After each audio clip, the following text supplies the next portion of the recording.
Hello, my dear friends. Today we are going to see certain topics in principles and practices of crop production. Myself, Krishnaveni. So today we are going to see about certain topics in integrated nutrient management. It's actually what it is organic or inorganic, and that is chemical fertilizer. Anything one is being combined, and these are applied to the soil. Okay, we are ensuring that the growth is being enhanced and we are getting good yield. Okay, so it has to be considered as an integral part of any sustainable agriculture system. This is very, very essential. We are deciding the dosage, we are deciding what sequence it has to be done, and in what interval it has to be given. Everything else we are deciding. So why it is being needed? Okay, so it is used for increasing the production of food and fiber.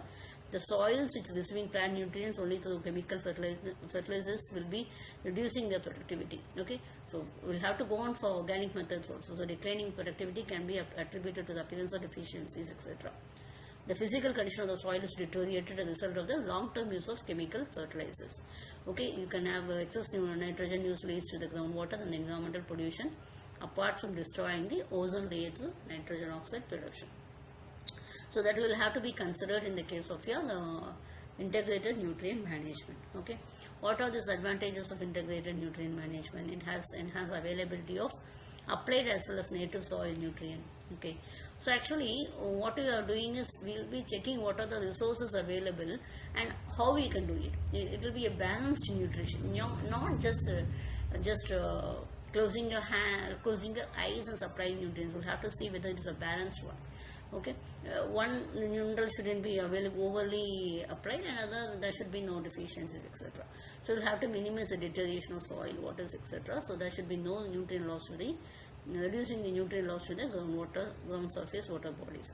So we have to minimize the antagonist effect results from the heat deficiency and nutrient imbalance. So what components we do have?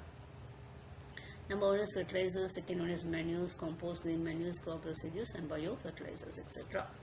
Okay, so what are this is actually we have organic fertilizers, whether we do the organic matter and the plant nutrients. So the microorganisms will be present in the soil, and due to this what happens is it is being the nutrients and the chemical fertilizers will have to supply.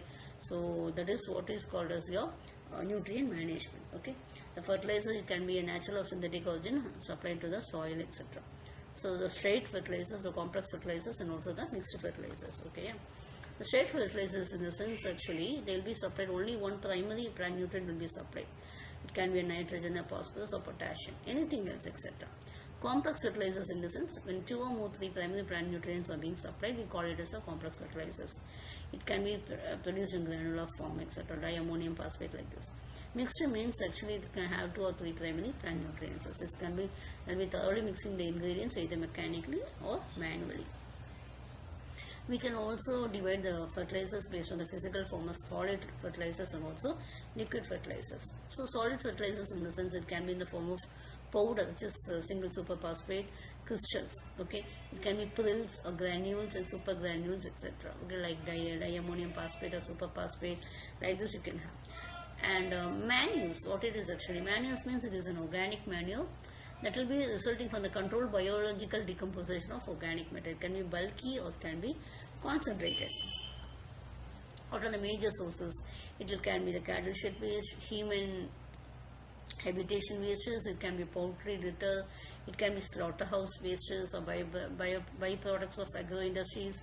A crop wasted, your weed and also green manure crops can be the major sources of manures. And also actually this is increasing populations, we are using this chemical fertilizer, but if we are going on using this fertilizers like this, there will be soil health will be affected. So you will have to go for the organic manure. That is the only alternative, main alternative you are having for enhancing the production, and this is a means for improving your soil health. Okay, it's available.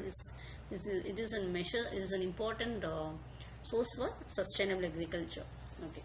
So what are the inorganic fertilizers? Will have less chemicals. In the case organic manures will be a mix from animals, etc. Okay, this inorganic will be fertilizers will be more nutrients will be there, but it will be a rapid process only. Okay, it can be, what happens is when applied at higher rates and all, there will be salt damage is being likely, but here there will be no damage. Okay, this is water soluble when you take it as inorganic. Okay, you can easily do it, but it is less water soluble. Okay, and one or more nutrients will be chosen for this, but here you can at the same time you can have one or more more nutrients. That only one or two nutrients can be done in the inorganic one. No effect on physical condition of the soil. This will be a effect, will have an improvement in the soil texture, everything else. Okay. So farmyard manure, this FYM is actually is a traditional manure. So what you're doing is you're mixing a dung and also the urine of farm animals. Okay. So this waste material of this cattle shed is collected daily. They are placing in trenches, and the top of the heap is made to be dome shaped and plastered over the cow dung slurry. What happens is it makes 3 to 4 months of preparation of this FYM. Okay, and you can make your fertilizers banding one side dressing, placing in the bank side or sidely you can place it, top perforating, putting small holes, and you can do it. You can just broadcast, or you can fertigation is you'll be mixing with your irrigation water, or you can do your foliar spray. Banding means placing a band of fertilizer about 2 inches to sides and 2 inches below the seed depth.